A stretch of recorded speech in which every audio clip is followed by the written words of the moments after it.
recibir al Señor, su palabra, con un fuerte aplauso. Amén.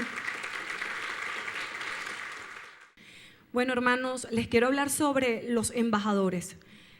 La palabra dice de la siguiente manera en la traducción de Reina Valera de 1960: mas vosotros sois linaje escogido, real sacerdocio, nación santa, pueblo adquirido por Dios, para que anunciéis las virtudes de aquel que os llamó de las tinieblas a su luz admirable. Como dice la traducción sencilla o el lenguaje actual, dice de la siguiente manera: pero ustedes son miembros de la familia de Dios, son sacerdotes al servicio del Rey y son su pueblo. Dios mismo los sacó de la oscuridad del pecado y los hizo entrar en su luz maravillosa. Por eso anuncien las maravillas que Dios ha hecho. Amén. El Señor nos ha revestido de su poder. El Señor nos ha revestido de su gloria. Antes de la fundación del mundo, Él nos escogió como ese pueblo elegido, ese pueblo llamado, ese pueblo sellado por Él, con un propósito, y el propósito por el cual el Señor nos escogió, el Señor nos llamó, el Señor nos seleccionó, es precisamente para cumplir su plan perfecto, ese plan de salvación estratega que Él ha preparado. En estos momentos, cuando escuchaba la alabanza, la adoración que decían, la canción dice, autor de salvación, yo me impresionaba porque yo, por supuesto que lo sé, pero yo decía, es verdad, todos tenemos que cantar y alabar al Señor y glorificar, porque sabemos que desde un principio Él ha sido el autor de la salvación. Desde un principio Él ha sido el estratega perfecto para nuestras vidas, con un plan y un propósito. Entonces muchas veces pensamos que ¿qué es lo que sucede? ¿Qué pasa? ¿Por qué no me he identificado? ¿No me he sentido así? Pues eso tiene una razón y tiene un porqué que vamos a ir viendo más adelante. Dice, imaginemos que ese es nuestro designio, ser los escogidos, los seleccionados por Dios. Él lo ha establecido desde el principio. El plan estratega preparado por Dios. Desde un principio fuimos escogidos. Él nos seleccionó para este tiempo. Como hace tiempo atrás lo hizo con un José, lo hizo con un David, lo hizo con un Daniel, lo hizo con una Esther. Desde hace tiempo el Señor preparó y escogió y seleccionó a personas. Y quizás para este momento tenemos que entender que el Señor también lo hizo. Escogió a una Caroline, escogió a un Jesús, escogió a Karen, escogió a cada uno de los que estamos acá para que en este tiempo nosotros fuéramos los que lleváramos su plan estratega. Ese propósito que Él iba a cumplir, lo vamos a cumplir nosotros porque ya somos designados para este tiempo.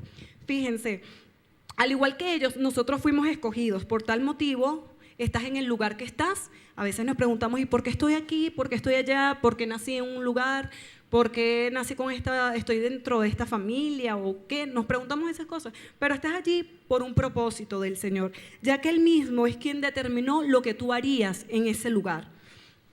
Si se presentan circunstancias en tu vida, sí, muchas veces se presentan circunstancias en nuestras vidas y decimos, ¿por qué nos suceden estas cosas, Señor? ¿Por qué atravesamos por tantos problemas? ¿Por qué no terminamos de llegar a donde nosotros queremos llegar? Pero vamos a ver los casos o vamos a ver qué sucedió con los personajes bíblicos que les mencioné anteriormente.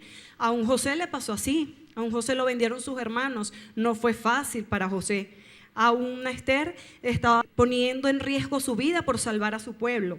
Dice, quizás sean cosas muy difíciles las que sucedan en nuestras vidas, pero recuerda la protección que nosotros en este caso teníamos del Señor, ha sido maravilloso. Vamos a revisar en nuestras Biblias, 1 Samuel capítulo 16.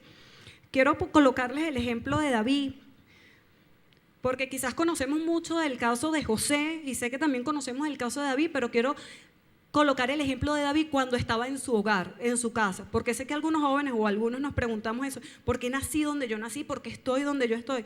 Entonces es bueno que revisemos 1 Samuel 16, capítulo 16, desde el versículo 1 para que entendamos un poquito de lo que sucedió con David.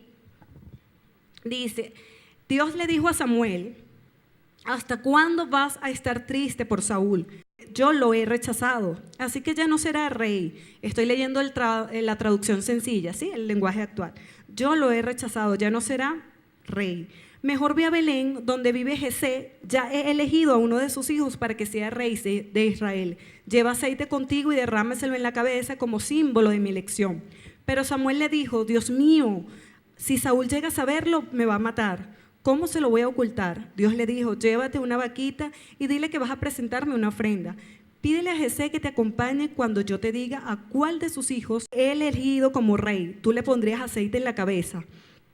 Y Samuel obedeció a Dios. Cuando llegó a Belén, los líderes del pueblo se preocuparon mucho y le dijeron: ¿a qué has venido? ¿Hay algún problema? Samuel les contestó: todo está bien, no pasa nada. Solo vine a presentarle a Dios esta ofrenda. Prepárense y vengan conmigo al culto. Samuel mismo preparó a Jesé y a sus hijos para que pudieran acompañarlo en el culto. Aquí viene el versículo que nos importa, o en este momento es el versículo relevante de lo que estoy hablándoles como embajadores o de la vida de David en cuanto a las circunstancias y los motivos que de alguna manera se presentaron en su vida. Dice: cuando llegaron, Samuel vio a Eliab y pensó: estoy seguro de que Dios ha elegido a este joven. Pero Dios le dijo a Samuel: no te fijes en su apariencia ni en su gran estatura. Este no es mi elegido. Yo no me fijo en las apariencias, yo me fijo en el corazón. Dice el versículo 8, Jesé llamó entonces a Abinadab y se lo presentó a Samuel, pero Samuel le dijo: tampoco a este lo ha elegido Dios. Luego Jesé llamó a Samá, pero Samuel le dijo: tampoco a este lo ha elegido Dios. Jesé le presentó a Samuel 7 hijos suyos, pero Samuel le dijo que ninguno de ellos era el elegido de Dios. Finalmente le preguntó a Jesé. Fíjense esto, finalmente Samuel le pregunta a Jesé: ¿ya no tienes más hijos? Y Jesé le contestó: tengo otro, que es el más joven, está cuidando las ovejas. Podemos darnos cuenta acá que quizás el más joven, el más débil, el que de alguna manera no vamos a decir que estaba menospreciado, pero quizás era el que se estaba encargando de las cosas rurales de su casa, de las cosas de obrero. Y quizás muchos diríamos: oye, sí, presentó a sus 7 hijos, los 7 mayores. ¿Cómo se pudo haber sentido David en ese momento? Bueno, soy el menor, me toca esperar porque mis hermanos mayores resuelvan. Muchas veces nos hemos sentido, y creo que ha pasado de que estamos en circunstancias o en situaciones, me toca ser el que me aparto, me toca ser el que menguo, me toca ser el que quizás retrocedo de alguna manera para que otros avancen, otros sigan. Y Jesé le contestó: tengo otro que es el más joven, está cuidando de las ovejas. Samuel le dijo: manda a llamarlo, pues no podemos continuar hasta que él venga. Jesé hizo llamar a David, que era un joven de piel morena, ojos brillantes y muy bien parecido. Entonces Dios le dijo a Samuel: levántate y échale aceite en la cabeza, porque él es mi elegido. Samuel tomó aceite y derramó sobre David en presencia de sus hermanos. Después de eso regresó a Rama. En cuanto a David, desde ese día el Espíritu de Dios lo llenó de poder. Qué impresionante, ¿verdad? Fue el último, fue quizás el olvidado, o que Samuel, algo que me llamaba la atención era eso, que Samuel le dice: ¿y no tienes otro hijo? Me has presentado 7, como que presentó a sus candidatos. Este es mi candidato fuerte, este. No, no es ninguno de esos, es David. Aquí nos detenemos y decimos: Señor, qué maravilloso eres en cuanto a que no te fijas en las apariencias. Y aun cuando conversaba con el pastor sobre esto, yo le decía: pero dice que es de piel morena, ojos brillantes, todavía tiene algo y agradable. Quiere decir que no era tampoco detestable, ni mucho menos. Entonces el pastor me decía: claro, porque el Señor puede fijarse también en personas que tengan una maravillosa apariencia, que tengan una buena apariencia, pero más allá de eso, tengan motivos correctos en su corazón. Y eso era lo esencial que tenía David. Tenía una bella apariencia, pero también tenía el motivo correcto, a diferencia de Eliab, que quizás era muy guapo, muy simpático y tenía gran estatura, pero no había sido el elegido. ¿Cuántos creen que son guapos, bellos, hermosos, que no solamente están vestidos o están presentes con una bella apariencia, sino que tienen motivos correctos de su corazón? Yo creo que todos los que estamos acá, porque así hemos sido elegidos y escogidos por el Señor. Quizás al principio de la vida de cada uno de nosotros o de estos personajes bíblicos, porque vamos a compararnos con ellos, si ellos estuvieron en ese tiempo, en este tiempo nosotros somos los que estamos escribiendo la historia. En este tiempo somos nosotros los que estamos continuando con muchos relatos de la Biblia. Veámoslo así. Quizás no fue fácil para estos personajes bíblicos y para nosotros. Tuvieron que pasar por muchos problemas y hacer toda una travesía para llegar a donde llegaron. Pero siempre guardaron su corazón, guardaron su integridad y tuvieron su confianza puesta en el Señor. Y aquí deseo detenerme por un momento porque sé que muchas veces como individuos nos preguntamos por qué nacimos donde nacimos, por qué vivimos bajo las circunstancias que vivimos, Señor. Muchos llegan a sentir frustración de lo que no tienen o de lo que tienen. Y por eso digo como individuos en la frustración, porque si nosotros entendiéramos que somos hijos de Dios, en nosotros no pudiera habitar la frustración, en nosotros no pudiera habitar el desánimo, porque sabemos de dónde fuimos sacados, sabemos qué es lo que somos, sabemos de dónde, quién nos ha elegido, ¿cierto? Entonces decimos, Dios está con cada uno de nosotros y tenemos que tener arraigados de que somos hijos de Dios, que estamos claros en lo que somos, que estamos claros en lo que poseemos y no hay nada que nos haga sentir mal o frustrados porque nuestra victoria está en Él. Y es aquí que les hago las siguientes preguntas. ¿Somos pueblo de Dios? Amén. ¿Somos escogidos por Él? ¿Sellados por el Espíritu Santo? Si creemos en Él y si afirmamos todas estas preguntas, creamos también que somos embajadores de su reino. Creamos que somos embajadores de su reino, que de alguna manera Él determinó que cada uno estuviera en el lugar correspondiente donde debería cumplir la voluntad y el propósito para el cual fuimos preparados. No veas el sitio o el lugar donde estás, o tu profesión, o las circunstancias por las cuales vives o las cuales has pasado, que no son impedimentos ni obstáculos en tu vida para seguir el propósito de Dios. He allí el error. Te has detenido a ver tu condición y no el propósito por el cual fuiste elegido para estar allí. Si eres doctor, si eres bombero, si eres maestro, si eres barrendero, si eres obrero, estás allí por las capacidades y el don de la gracia que Dios ha puesto en ti, pues eres tú, cada uno de ustedes, son los que tienen las cualidades necesarias para afrontar las circunstancias donde Dios los ha colocado y los ha moldeado para estar allí y expandir su reino. Imaginemos que yo pertenezco a la Embajada de Venezuela y voy a ser enviada. El Señor me envía a España. Yo tengo que mostrar en España ¿qué? Mi cultura, tengo que mostrar en España ¿qué? Mis tradiciones, tengo que mostrar en España mis costumbres, mis raíces. Y bueno, sí, yo soy enviada como embajadora de Venezuela a España. Llego a España, empiezo a relacionarme con los españoles, todo chévere, todo perfecto, y de repente me empieza a cambiar el acento. Me ofrecen en España mi arepita, una cachapita, y yo digo, no quiero arepa, no quiero cachapa, quiero una tortilla española. Una tortilla española, chévere, empiezo a comer tortilla española. También me ofrecen, ¿quieres un pabellón? Ay, qué sabroso. No, en Venezuela comía pabellón, pero ahorita quiero una paella. Empiezo a comer paella. No bailo joropo, mira, música de Venezuela, música de tu país. No, yo prefiero bailar flamenco. Quiero probar y bailar flamenco, y paella, y tortilla española. ¿Qué llega a suceder? Llega a suceder una transculturización, que si bien nosotros conocemos de eso desde hace tiempo, porque nuestra vida, nuestra historia se ha basado en la transculturización, ¿qué empieza a suceder? Yo empiezo a olvidar de alguna manera mis raíces, empiezo a olvidarme de mi ciudadanía de Venezuela, y que no está mal que yo comparta con otras culturas, comparta con otras tradiciones, colocándolo en este ámbito, ¿ok? Colocándolo en el ámbito de, sí, vamos a comer paella, vamos a bailar flamenco, todo está chévere, pero ¿qué pasó con lo que yo también tenía que dar en ese lugar? ¿Qué pasó? Yo tenía que decir también en ese lugar, no, vamos a preparar arepas porque son deliciosas. No, vamos a comernos una cachapa con queso de mano porque es sabrosísimo. No, vamos a comernos un pabellón porque ustedes tienen que ver cómo me quedan las caraotas. Cosas así, por ejemplo. Y entonces uno empieza a mostrar de la ciudadanía que uno pertenece, de la embajada que uno es. Pero no, sucede que no es así. Empezamos a mezclarnos, empezamos a estar allí, a involucrarnos, a bailar puro flamenco, hasta el cansancio flamenco, y ya se me olvidó el joropo, ya se me olvida de dónde yo estoy, no tengo ya mi acento venezolano, tengo el ole. Entonces empieza una transculturización en esa área, pero ahora llevándolo en el área espiritual.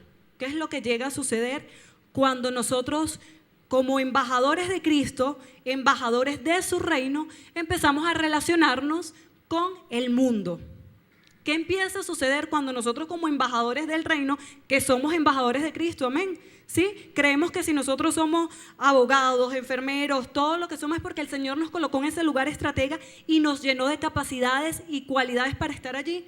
Amén. Y que más allá nos eligió como su pueblo para que nosotros gobernáramos junto con Él para mostrar lo que Él hizo de sus maravillas. Amén, ¿verdad?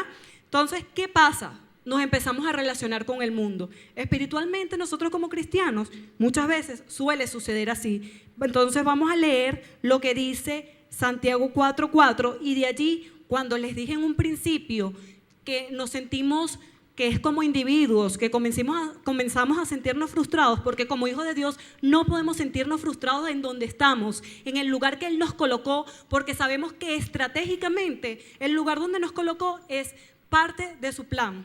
Parte de su plan estratega. No puedo yo sentirme frustrado, no puedo yo sentirme vencido. Si el Señor me coloca aquí es por un propósito, por un plan. ¿Y qué voy a hacer yo? Dar la mejor cara. ¿Qué voy a hacer yo como venezolana si voy a un lugar? Dar lo mejor que yo tengo de mi país, de Venezuela. ¿Qué voy a hacer yo como cristiana? Dar lo mejor que yo tengo como cristiana en ese lugar, en esa circunstancia, en esa situación. Dice así, leamos Santiago 4:4. Lo busqué en la traducción actual, en la traducción del lenguaje sencillo, porque lo había buscado anteriormente en la traducción de Reina Valera de 1960 y vi que era bastante fuerte este versículo. Bastante fuerte quizás porque nos confronta.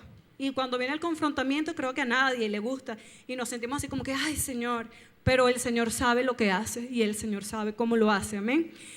Dice así, ustedes, versículo 4, ustedes no aman a Dios, ni lo obedecen, pero ¿acaso no saben que hacerse amigo del mundo es volverse enemigo de Dios? Pues es así, si ustedes aman lo malo del mundo, se vuelven enemigos de Dios. Veamos allí nuestra frustración o la frustración de muchos, no digamos que es nuestro caso, cuando entonces yo empiezo a andar en el mundo y veo que en el mundo, el sistema del mundo es corrupto y como corrupto lo que me propone es mentira, lo que me propone es falsedad, lo que me propone es chisme, lo que me propone es engaño y yo en vez de discernir que el mundo eso es lo que me está proponiendo, ¿qué es lo que hago? Lo tomo. ¿Qué es lo que yo como embajadora de Cristo, como cada uno de nosotros que somos embajadores del reino, con qué deberíamos actuar? Con la verdad, con la justicia, con la sabiduría, amén. Pero no, empiezo a relacionarme con el mundo y al relacionarme yo con el mundo empiezo a tener ¿qué? Enemistad con Dios, porque hacerse amigo del mundo, de su cultura, de sus costumbres, es yo enemistarme. Es precisamente si yo hiciera eso, voy a España, empiezo a hacerme amiga de los españoles, olvido mis raíces venezolanas y, ay, Venezuela no sirve para nada, escucho que dicen por allá Venezuela, verdad, Venezuela no sirve para nada, ay no, son muy falsos los venezolanos, verdad que sí, son muy falsos los venezolanos, son traicioneros, ay, son traicioneros, sí, yo soy venezolana, pero sí, ¿qué pasa? Así sucede muchas veces en nuestra vida como cristianos. Decimos ser de la embajada del Cristo, de la embajada del reino, y cuando estamos en el mundo, en vez de nosotros dar sabiduría, hablar con verdad, con justicia, empezamos a adquirir esas cosas de la mentira, el engaño, el enojo, la ira, ¿y qué pasa? Se me olvida mi ciudadanía, se me olvida de dónde yo fui escogida, de lo que el Señor hizo en mi vida, cómo Él me seleccionó. Entonces tengamos cuidado con esto, porque como les dije, no está para nada mal, en dado caso, relacionarse con el mundo. Ojo, no quiero decir no se relacionen con el mundo, olviden al mundo, no, pero lo que nos debería importar del mundo como embajadores de Cristo, de su reino, son las almas, no las actitudes ni el pecado de esas almas, son ellas las que nos debería preocupar. Vamos a leer nuevamente ahora lo que dice Primera de Pedro 2:4. Dice de la siguiente manera, ustedes son piedras vivas que Dios está usando para construir un templo espiritual. Por lo tanto, acérquense a Jesucristo, pues Él es la piedra viva que la gente despreció, pero que Dios eligió como la piedra más valiosa. Además, ustedes son sacerdotes especiales y por medio de Jesucristo le ofrecerán a Dios los sacrificios que a Él le agradan. Pues Dios dice en la Biblia, Yo seré para Jerusalén una piedra valiosa y escogida. Seré la piedra principal y serviré de base al edificio. El que confía en mí jamás será engañado.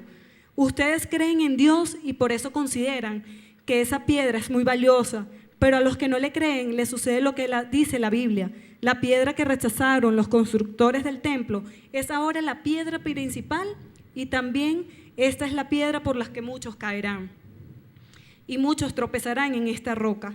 Eso es lo que se merece, tropezarán por no aceptar el mensaje de Jesucristo.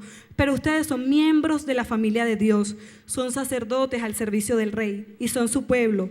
Dios mismo los sacó de la oscuridad del pecado y los hizo entrar en su luz maravillosa. Por eso anuncien las maravillas que Dios ha hecho en su vida. Amén. Si podemos darnos cuenta de todo lo que dice desde el versículo 4, Él nombra al pueblo.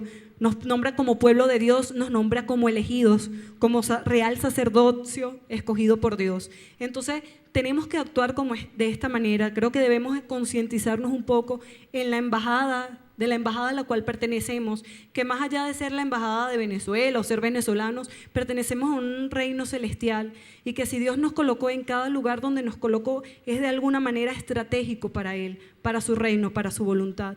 Y lo que les insto es a que no se desanimen, no pierdan la fe, recuerden que en Él somos más que victoriosos, en Él vivimos confiados y seguros.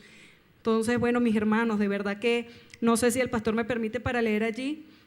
Eso es lo que quería decir, pues acá lo que dice de nuevo es algo porque esta es la Reina Valera, pastor, ¿sí? De 1960, dice desde el versículo 6, por lo cual también contienen la escritura. He aquí pongo en Sión la principal piedra del ángulo escogida, preciosa, y el que creyere en él no será avergonzado. Para vosotros, pues, los que creéis, ¿cuántos creen en el Señor? Amén. Por eso es que le pedí al pastor esto, pues los que creéis en él es precioso, pero para los que no, para cuántos de nosotros el Señor no es precioso y es maravilloso. Pero para los que no creen, la piedra que los edificadores desecharon ha venido a ser la cabeza del ángulo y piedra de tropiezo y roca que caer, porque tropiezan en la palabra, siendo desobedientes, a lo cual fueron también destinados. ¿Okay? Tropiezan en la palabra, a lo cual debieron haber sido obedientes.